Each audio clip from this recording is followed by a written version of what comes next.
Hey guys, welcome to Paws Plays. This is a series where I'm going to be playing a little bit of gaming with a little bit of talking about what's happening in the world of pop culture, movies, gaming, and really the only place to start today is with the Acolyte. It has finally been defeated. That garbage show is finally been knocked out of the park. It's not coming back for a season 2.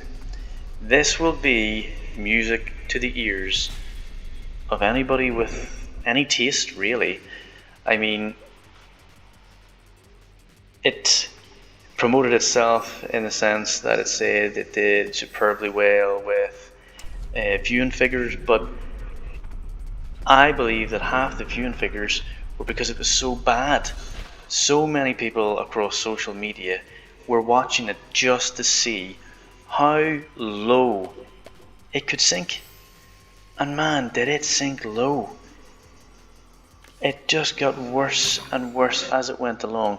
There were one or two slightly redeeming features.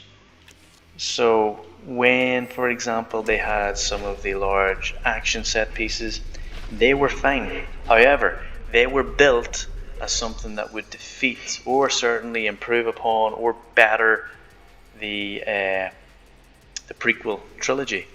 And that never happened. It was far from that happening. Many people online loved it. Many people online were really on board with it, but they get a lot of criticism online as well. They're called Disney shills. Did they actually like it? I'm not sure. I can't be convinced. I mean, the show was so poor on so many levels. It played with continuity so many times. It just wasn't up to scratch for something that's. It was what, 120, maybe north of that, $120 million. It's ridiculous. It's absolutely ridiculous. And thankfully now it's been cancelled. We do not need to worry about it any longer. We do not need to think, right, how are they going to get round the whole Kai Mundi ruining everything? How are they going to get across Darth Plagueis being there? Thank God it is done. Thank the Force. Thank the thread. It is done. I mean, talk about it just being the power of many that has defeated it. The absolute backlog of people who are really disappointed, upset by it, who were genuinely looking forward to it, that had to have hurt them. You know, at the end of the day, these are human beings who made this show. And I'm sure many of them are decent people. However, that doesn't mean that they should be making a Star Wars show. There's so many concerns came out about, are these people actually Star Wars fans? Or were they activists that were hired? I'm not sure. I don't know. In watching it, did it feel like these were Star Wars fans? Did it feel like they knew Star Wars, they cared about Star Wars, they understood Star Wars?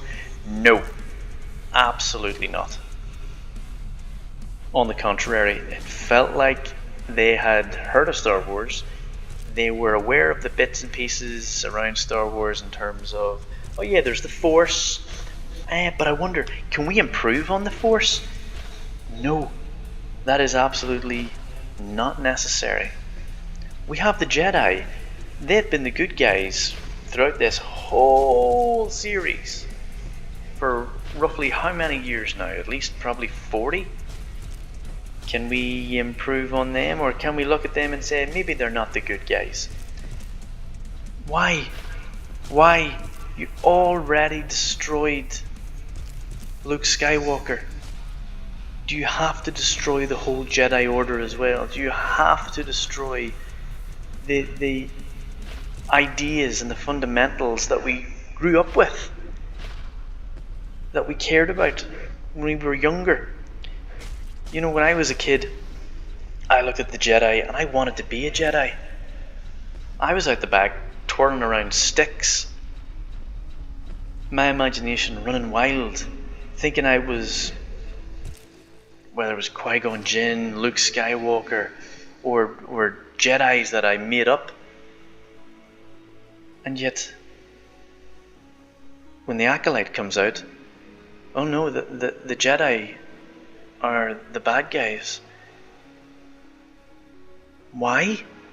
Was that needed? Was that essential? It's just so disappointing of a show, and like I said, many people were looking forward to it. Many people were willing to give it a chance. It had some decent actors, but then whenever you actually watch them in the show, you can tell they're hamstrung due to certain events that took place in the plot, due to their characterization. Their motives didn't make any sense. To go back to the activism point, it unquestionably felt like activism throughout. It felt like there was a desire to show females much higher than males. And ultimately, in many ways, that doesn't bother me, but it begs the question, why? I am so on board with strong female characters if they are strong for good reason. Exact same as a strong male character, they should be strong for good reason. There has to be a reason why they are powerful. There has to be a reason why they are able to overcome where others cannot. You know, the original Star Wars, you have Luke Skywalker, and initially we don't understand his power, why he, who has received very little training, can destroy the Death Star, for example, but we take it as this is him putting his faith in the Force, and it's a one-time shot. It's not like Rey, for example, who all of a sudden picks up a lightsaber and is able to defeat what is meant to be one of the biggest bads in the universe in Kylo Ren. I know I'm sidestepping in terms of the Acolyte, but then go to the Acolyte and you've got Asha or May, whichever one of it is, hasn't received any training in donkeys and is all of a sudden able to defeat other Jedi, is able to take down someone with Force choke. Can we not have left that to the Skywalkers? When Darth Vader does it, it's an intimidation move. It strikes fear in the audience. It makes him seem awful. In episode 6, whenever we worry that Luke has fallen to the dark side, that he is using powers that ultimately are dark side powers. And then you've got Asha or May, who knows which one it is, they're interchangeable. Apart from whenever they're children, that is, because they're clearly identifiable. Ugh, whatever that was about. The point being, they have muddied the waters with this show. They have taken an IP and they have twisted it to suit what feels like an agenda. Why is it that our entertainment has to have a higher purpose? Why is it that there is a message that us as an audience have to be informed or taught about something? Why not entertainment for the sake of entertainment? In saying that, I hope the likes of Deadpool and Wolverine now will make Hollywood sit up and realise maybe we just go back to what we did best. We make fun, enjoyable movies that people can just turn their brain off to, where we don't have to have preaching. where we don't have to have someone telling us, oh yes, we should be doing this, we must be doing that, this is the way the world should work. No one gives a shit. Just give us entertainment. Give us stories from a universe we love, a universe we grew up with, and let us have fun. Where's the fun gone to? Anyway, thank God it is no more. I mean, Leslie Headland, the creator of the show, I'm sure she thought this would be successful, and I'm sure she had good intentions when making this. However, a lot of the blame has to be laid at Disney's door for allowing someone like her to create it. I mean, this was not a story that was ever going to be successful. We are dealing with a part of history in Star Wars that could easily be visited, that could easily show darkness slowly forming with Darth Plagueis. Mind you, it should be a little bit into the future rather than the time frame this is set in. And we can see meddling from behind the scenes. There does not need to be a red lightsaber.